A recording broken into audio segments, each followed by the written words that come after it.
নমস্কার।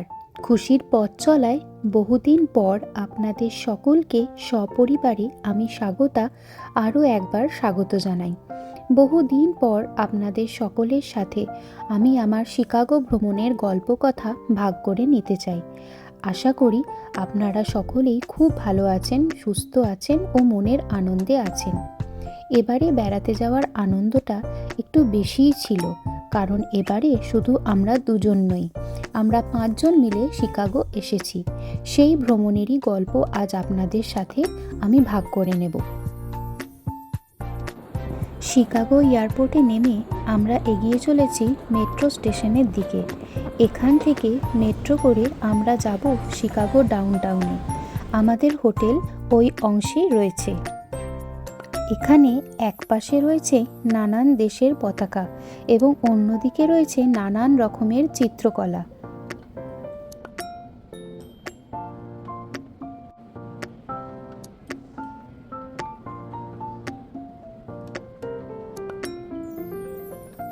এখন আমরা অপেক্ষা করছি আমাদের মেট্রোর জন্য। এই যে আমাদের ছোট সদস্য, ও যাবে দাঁড়িয়ে দাঁড়িয়ে। মেট্রো স্টপে নেমে সেখান থেকে খানিকটা হাঁটা পথে আমাদের পৌঁছাতে হবে পেনরি শিকাগোতে। এখানেই আগামী 3 দিনে থাকার কথা আমাদের। এখানেই এক ঝলকে পরিচয় হলো নতুন শহর শিকাগোর সাথে। হোটেলের ভিতর ঢুকে রিসেপশনে কথা বলার সাথে সাথে আমরা হোটেলের নিচের অংশটি একটুখানি ঘুরে দেখলাম হোটেলটি খুব সুন্দরভাবে সাজানো রয়েছে। এখানে বসে আমরা চাইলেই কিছুটা সময় নিজেদের পরিচিত মানুষদের সাথে গল্প করে কাটাতে পারি।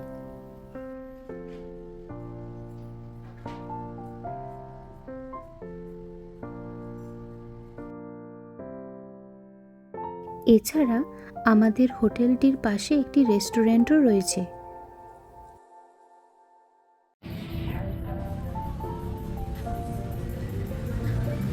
এরপর ফ্রেশ হয়ে আমরা বিকেলে পৌঁছালাম শিকাগোর বিখ্যাত নেভি পিয়ারে। এখানে হাঁটতে হাঁটতে চোখে পড়ল চারিদিকে প্রচুর মানুষের ভিড়। আসলে এখানে বুধবার ও শনিবার রাত্রে 9টার দিকে ফায়ারওয়ার্কস হয়, তাই দেখার জন্য এখানে অনেক মানুষজন আসেন। তাছাড়া এখানে দুপাশে রিফ্রেশমেন্ট, খাওয়া দাওয়া বা পরিবারকে নিয়ে সময় কাটানোর নানান রকমের ব্যবস্থা রয়েছে, তাই জন্যে এখানে প্রচুর মানুষজন আসেন। প্রচুর মানুষের কোলাহল এবং মিশিগান লেকের ঠান্ডা হাওয়ায় পরিবেশটি খুব জমজমাট হয়ে উঠেছিল। এই উপরটিতে উঠে অনেকেই অপেক্ষা করছেন ফায়ারওয়ার্কস দেখবার জন্য। এখানে দেখলাম রয়েছে নানান ফেরি সার্ভিস, যেখানে আপনি টিকিট বুক করে সহজেই ঘুরে দেখতে পারবেন শিকাগো নদীর বুকের দুপাশে গড়ে ওঠা বড় বড় বিল্ডিং, বা দেখতে পাবেন মিশিগান লেকে বসে ফায়ারওয়ার্কস, বা আপনি করতে পারবেন নানান রকমের ওয়াটার অ্যাক্টিভিটি। এক পাশে রয়েছে মিশিগান লেক এবং অন্যদিকেই রয়েছে শিকাগো শহরের বড় বড় গগনচুম্বী বিল্ডিংগুলি। আমরাও এখানে দাঁড়িয়ে পড়লাম ফায়ারওয়ার্কস দেখবার জন্য, কিন্তু এখনও অনেকটা সময় বাকি আছে, তাই এখানে দাঁড়িয়ে দাঁড়িয়ে দেখছি কিভাবে আস্তে আস্তে দিনের আলো কমে আসছে ও বড় বড় গগনচুম্বী অট্টালিকাগুলো গোধূলির রঙে রেঙে উঠছে ও রাতের আলোকসজ্জায় সেজে উঠছে। শিকাগো নদী এইখানেই মিশেছে লেক মিশিগানের সাথে।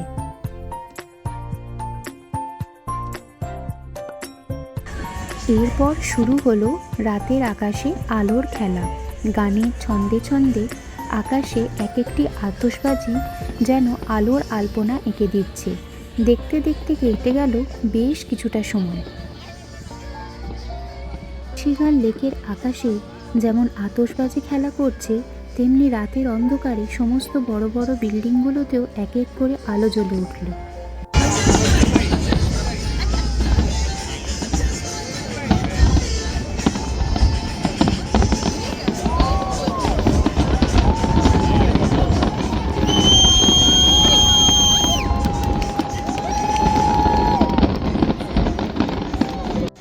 প্রচুর মানুষের সমাগমে কি সুন্দর লাগছে পরিবেশটা। সামনে রয়েছে 200 ফুট উঁচু সেন্টেনিয়াল হুইল। এখানে চেপে সমস্ত শহরটাকেই দেখে নেওয়া যায়। এটিকে দেখে ছোটবেলার মেলায় নাগরদোলার কথা মনে পড়ে, তবে সেটির উচ্চতা এই হুইলের কাছে খুবই নগণ্য। এখানে বড় থেকে ছোট সকলেরই বিনোদনের ব্যবস্থা রয়েছে।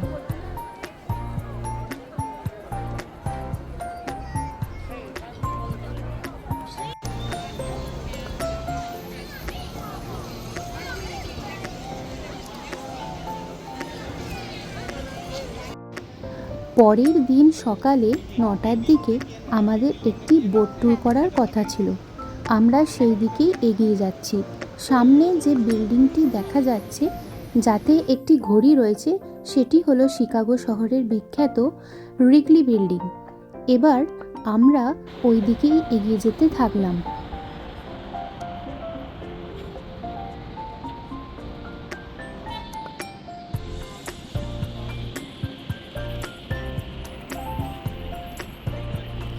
আমরা ওয়েন্ডেলা বোট সার্ভিসের 45 মিনিটের বোট ট্যুরটি নিয়েছি। এটি আমাদের শিকাগো নদীর দুপাশে গড়ে ওঠা বড় বড় বিল্ডিংগুলোর ইতিহাস বলবে। A modern skyscraper. What city was that built in? Big hint, easy answer. Chicago. Chicago, but always you will hear in the crowd a timid New York. Question for you, if you said New York, what tour are you on right now to say New York City? What are these? What am I? This is a Chicago architecture tour. It was Chicago, the first skyscraper, happens every time. It was called the Homan. আমাদের tour guide Jack এখানে একটি একটি করে বিল্ডিংয়ের ইতিহাস আমাদের বলতে শুরু করলো। এই বিল্ডিংটি হলো ট্রাম্প টাওয়ার। এটি প্রেসিডেন্ট ডোনাল্ড ট্রাম্পের ব্যবসারই একটি building. The world's tallest building. Let's put the height of the Burj Khalifa into perspective. Look to the top of Trump Tower. Add another. আবার ভুট্টার মতো দেখতে এই বিল্ডিংটি হলো মেরিনা সিটি। হলিউডের নানান মুভি এবং ওয়েব সিরিজে এই বিল্ডিংটিকে দেখা যায়। আসলে শিকাগোর আবহাওয়া ভারী বিচিত্র। চরম শীত ও চরম গরম দুটোর সাথে সাথে মিশিগান লেকের প্রচুর হাওয়া। এই বড় বড় গগনভেদী বিল্ডিংগুলোকে সহ্য করতে হয়। তাই এই শিকাগো নদীর দুপাশে সিভিল ইঞ্জিনিয়ারিংয়ের একের পর এক মাস্টারপিস দাঁড়িয়ে রয়েছে। এটি হলো শিকাগোর সবচেয়ে পুরনো বিল্ডিং, ফুলটন হাউস। বিল্ডিংগুলোর এই রকম গঠন মূলত প্রকৃতির নানান চ্যালেঞ্জের মুখে মানুষের বৈজ্ঞানিক ও দৃষ্টিনন্দন স্থাপত্যের নিদর্শন। এরপর আমরা শুনবো জ্যাক আমাদের বলবে শিকাগো কথার অর্থ কী। Folks, Chicago roughly translates into smelly onion. That's true. এইভাবে শিকাগো নদীর বুকে বিভিন্ন বিল্ডিংগুলি দেখতে দেখতে আমাদের সময় কেটে যেতে লাগলো। এর পরের বিল্ডিংটি হলো শিকাগোর সবথেকে বড় building. LLIS Tower. Say it with me, everyone. It's the Sears Tower. There it is. Now, I read a lot of info there. It is 1,456 feet tall, and until 1996, it was the tallest building in the world. Chicago নদীর এপার থেকে ওপার বিভিন্ন ব্রিজের মধ্যে দিয়ে connected এবং শহরের বুক চিরে চলে যাচ্ছে মেট্রো। কি অপূর্ব সুন্দর লাগছে দুপাশের এই বিল্ডিংগুলি। এগুলো তো মানুষেরই সৃষ্টি। শিকাগো নদীর বুকে বসে দুপাশে মাথা উঁচু করে দেখতে হচ্ছে এই সমস্ত বিল্ডিংগুলিকে। ওই যে বোটের পিছনে দেখা যাচ্ছে একটি মেট্রো এপাশ থেকে ওপাশে চলে যাচ্ছে।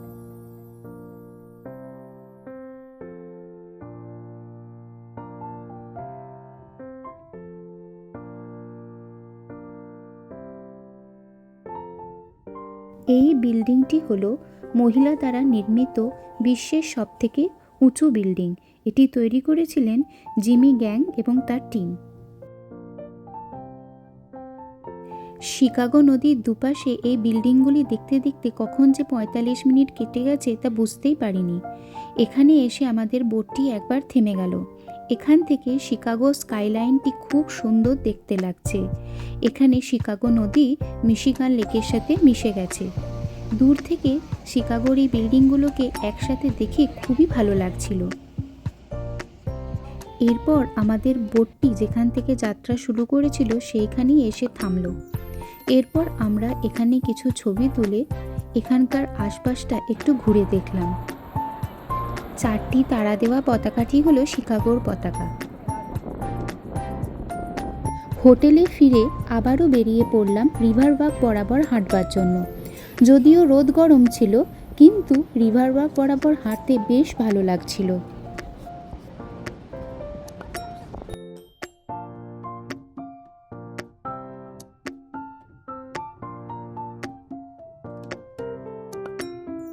শিকাগো নদীর এই স্বচ্ছ সবুজ রং দেখতে কি ভালোই না লাগছে।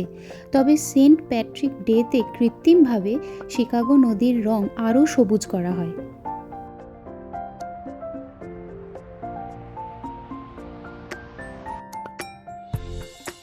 রিভার ওয়াক বরাবর হাঁটতে খুবই ভালো লাগছে।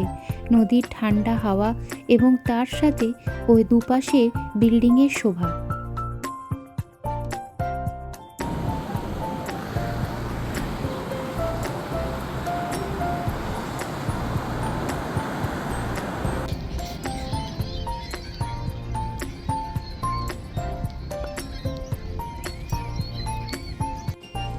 এইভাবে হাঁটতে হাঁটতে রিভার ওয়াকের শেষ মাথায় এসে পৌঁছালাম।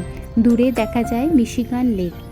এই অংশটি সিগালে ভর্তি ছিল আর মাছের গন্ধে টেকা যাচ্ছিল না।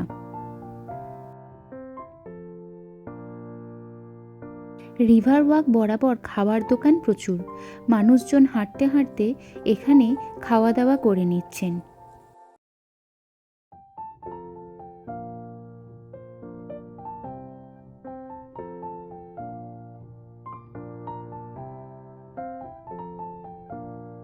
ওই পাশে ওই কাঁচের দেওয়ালের বিল্ডিংটি হলো অ্যাপেল স্টোর।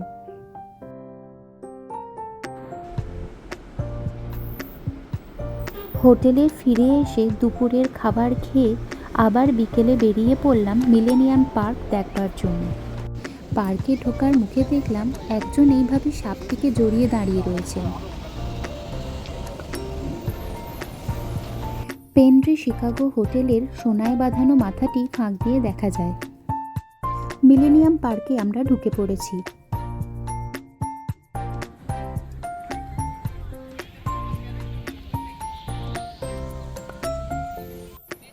এই পার্কের মুখ্য আকর্ষণ হলো ক্লাউড গেট।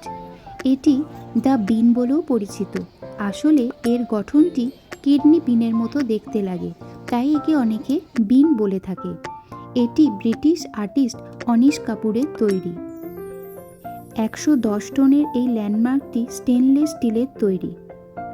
এখানে মানুষজন তাদের নিজেদের প্রতিবিম্বকে দেখতে পায়।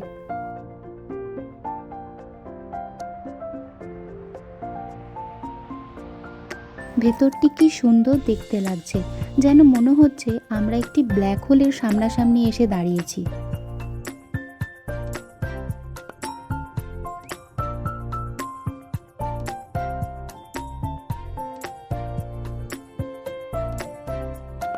যদিও পারদ মাটিতে পড়লে যেরকম সেফ হবে তা থেকে অনিশ কাপুরের এইটি তৈরি করবার ইচ্ছা জাগলেও মূলত আকাশ ও চারপাশের বিল্ডিংয়ের প্রতিবিম্ব দেখা যায় বলেই এই রকম নামকরণ ক্লাউড গেট, যেন মাটির সাথে আকাশের যোগসাধনের দরজা। এখানে আবার স্ট্যাচু অফ লিবার্টির মূর্তিটি অনন্ত শয্যায় শুয়ে রয়েছে। ঠিক উল্টো দিকেই রয়েছে মিলেনিয়াম পার্কের বিখ্যাত ক্রাউন ফাউন্টেন। 50 ফুট লম্বা এটি একটি ভিডিও স্কাল্পচার। এলইডি স্ক্রিনটি তৈরি হয়েছে অনেকগুলো ইন্টারনাল এলইডি অ্যারে দিয়ে। সময়ে সময়ে বিভিন্ন মানুষের মুখের এক্সপ্রেশন ফুটে ওঠে ও তাদের ইমোশন দেখা যায় এই ডিসপ্লেতে। আর মাঝে মাঝে সেই ডিসপ্লে থেকেই ছুটে বেরোয় জলের ফোয়ারা।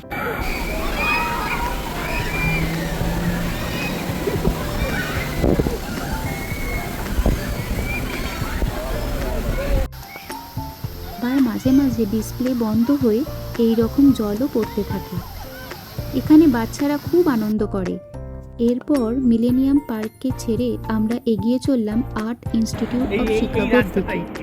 যাবার রাস্তায় এই রাস্তাটির নামকরণ হয়েছে স্বামী বিবেকানন্দের নাম অনুসারে।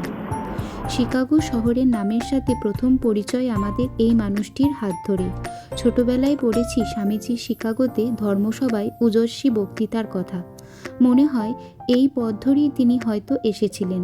তবে এই আর্ট ইনস্টিটিউটের ভিতরে যেখানে তিনি জ্বালাময়ী ভাষণ দিয়েছিলেন তা আর দেখা হলো না। হয়তো পরে কখনো দেখা হবে। সময়ের অভাবে ভিতরে ঢোকা হলো না আমাদের। এরপর হাঁটতে হাঁটতে আমরা আরও এগিয়ে চলতে লাগলাম এবং কিছুটা যাওয়ার পর আমাদের চোখে পড়ল বাকিংহাম ফাউন্টেন। বেশ খানিকটা জায়গা জুড়ে রয়েছে এই ওয়াটার ফাউন্টেনটি। এর উপর আলোর খেলা বেশ লাগছিল দেখতে। এখান থেকে চারিপাশের বিল্ডিংগুলি দেখতে খুব সুন্দর লাগছিল, কিন্তু আকাশে ঘন মেঘও চোখে পড়ছিল, তাই হোটেলে তাড়াতাড়ি ফেরবার তাড়া লেগে গেছিল।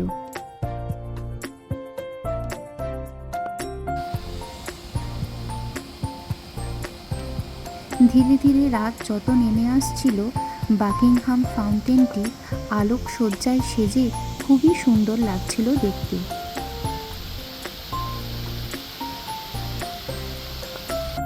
এরপর আর পা দুটি সাথ না দেওয়ায় এখানে থাকা টোটো গাড়ি করে আমরা ফিরে এলাম হোটেলে।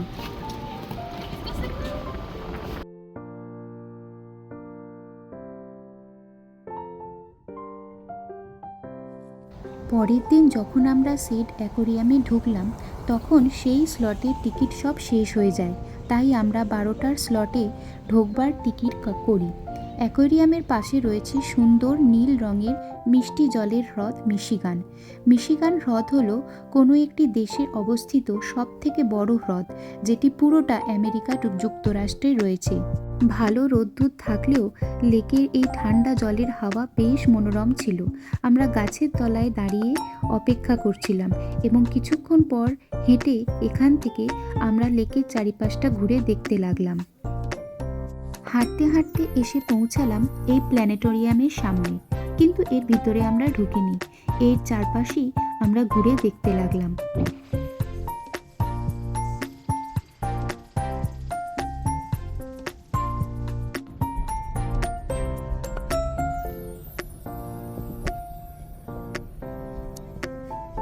এখান থেকে মিশিগান লেক আর শিকাগো স্কাইলাইন দেখতে খুবই সুন্দর লাগছিল।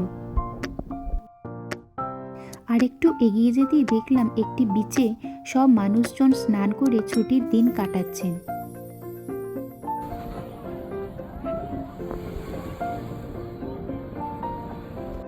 আমিও তাই লোভ সামলাতে না পেরে একটুখানি লেকের জলে পা ডুবিয়ে নেওয়ার জন্য বসে পড়লাম।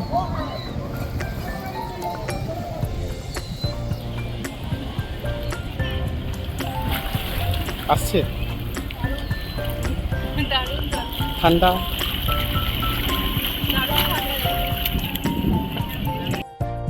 মিশিগান লেকের মিষ্টি হাওয়া আর এই ঢেউয়ের খেলা দেখতে দেখতে কখন যে সময় কেটে যেতে থাকলো বুঝতেই পারলাম না।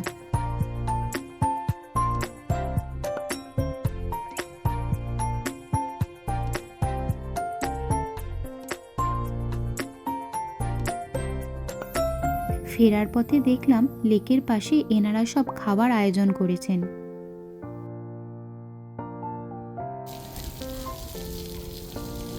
এরপর আমরা ঢুকে পড়লাম সেড অ্যাকোরিয়ামের 12টার স্লটে। এখানে আমরা ডলফিনের খেলা দেখবার জন্য অপেক্ষা করতে লাগলাম।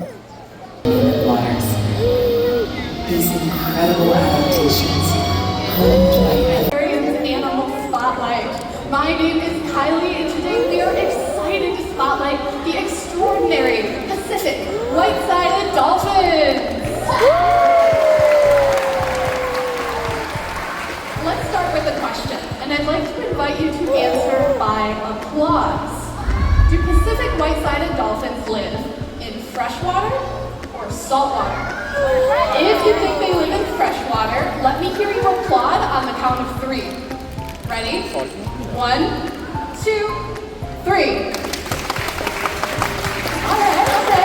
Some love for freshwater.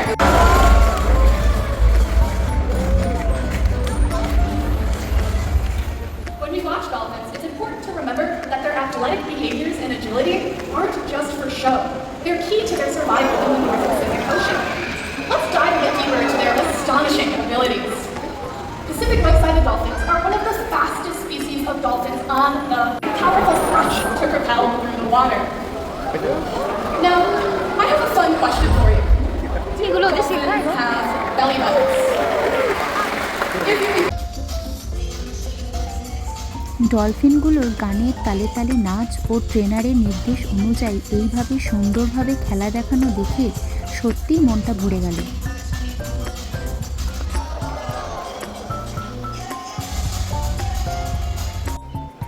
চারিদিকে নানা রকম মাছ ও সামুদ্রিক জীবজন্তুর সমাহার এই অ্যাকোয়ারিয়াম জুড়ে।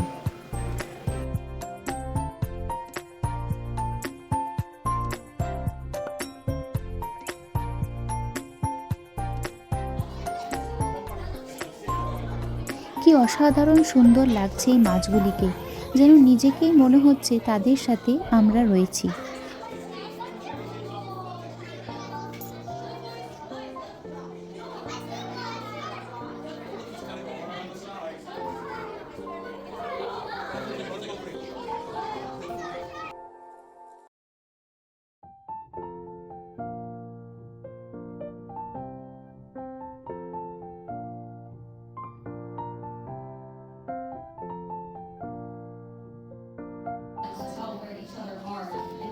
ফুড চেন অনুযায়ী বিভিন্ন স্তরের মাছ এখানে স্তরে স্তরে সাজানো রয়েছে,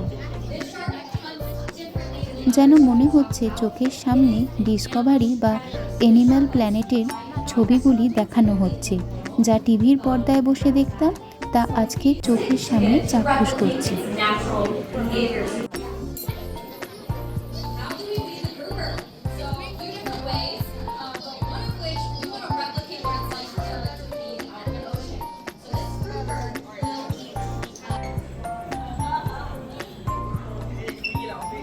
জীবন্ত কোরাল থেকে শুরু করে কচ্ছপ সবই রয়েছে এখানে।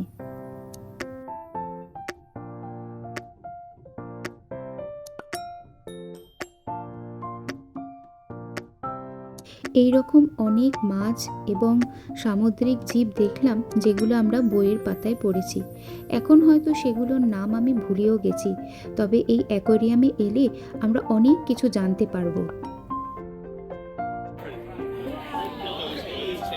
এরপর যে ডলফিনগুলি আমরা খেলা উপরে দেখলাম সেগুলিকেই আমরা নিচ থেকে দেখতে এলাম। এখানে ডলফিনগুলি আমাদের কাছের কাছাকাছি মাঝে মাঝে চলে আসছিল। কি সুন্দর ওরা নিজেদের মতো খেলে বেড়াচ্ছে।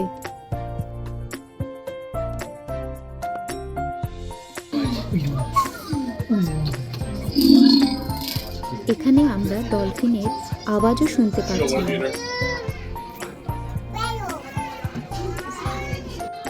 অবশেষে এই পেঙ্গুইনদের সাথে দেখা করে আমরা সেড অ্যাকোয়ারিয়াম থেকে রওনা দিলাম হোটেলের উদ্দেশ্যে। বৃষ্টি স্নাত অল্প চেনা এই শিকাগো শহরকে গাড়ির ভিতর থেকে দেখতে খুবই ভালো লাগছিল।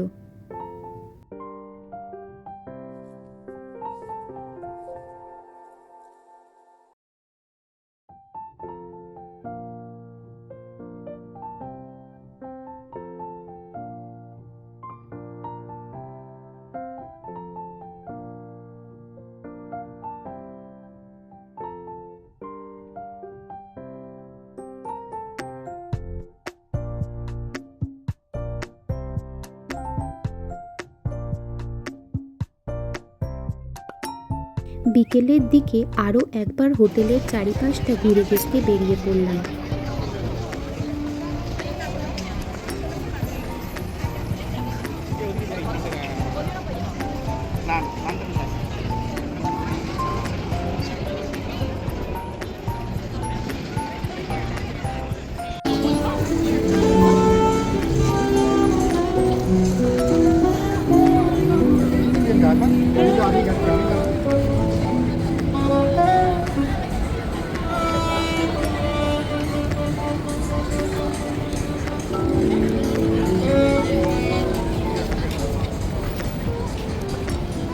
কাল সকাল সকালই আমাদের ফেরার ফ্লাইট, তাই আরও একবার এই প্রাণবন্ত শহরটার সন্ধ্যার স্মৃতিকে মনের মধ্যে ধরে নেওয়ার চেষ্টা করলাম।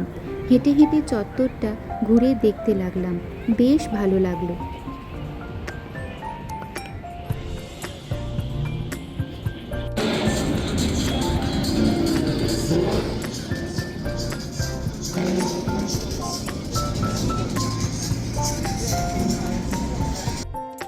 গতকাল সকালে দূর থেকে যে অ্যাপেল স্টোরটি দেখতে পাচ্ছিলাম সেটিকে কাছ থেকে দেখে বেশ সুন্দর লাগছিল। এই অ্যাপেল স্টোরটির প্রত্যেকটি দেওয়াল খুবই দামি কাঁচ দিয়ে তৈরি।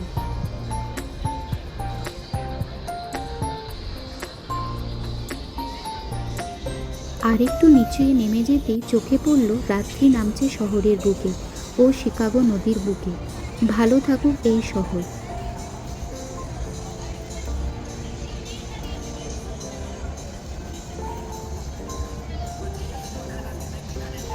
এবার শুরু করতে হবে ফেরার পালা। এই শহরের বুকে থেকে গেল পথ চলার ছাপ ও মনে নিয়ে গেলাম সুন্দরী শিকাগো নদীর দুপাশে বিল্ডিংগুলোর সাজসজ্জা এবং মেঘে ঢাকা মিশিগানের বিদায় সম্ভাষণ। সকলে খুব ভালো থাকবেন ও আনন্দে থাকবেন। ভালো লাগলে অবশ্যই লাইক, শেয়ার এবং সাবস্ক্রাইব করতে ভুলবেন না। দেখা হবে পরবর্তী আরও এক নতুন বেড়াতে যাওয়ার গল্পে।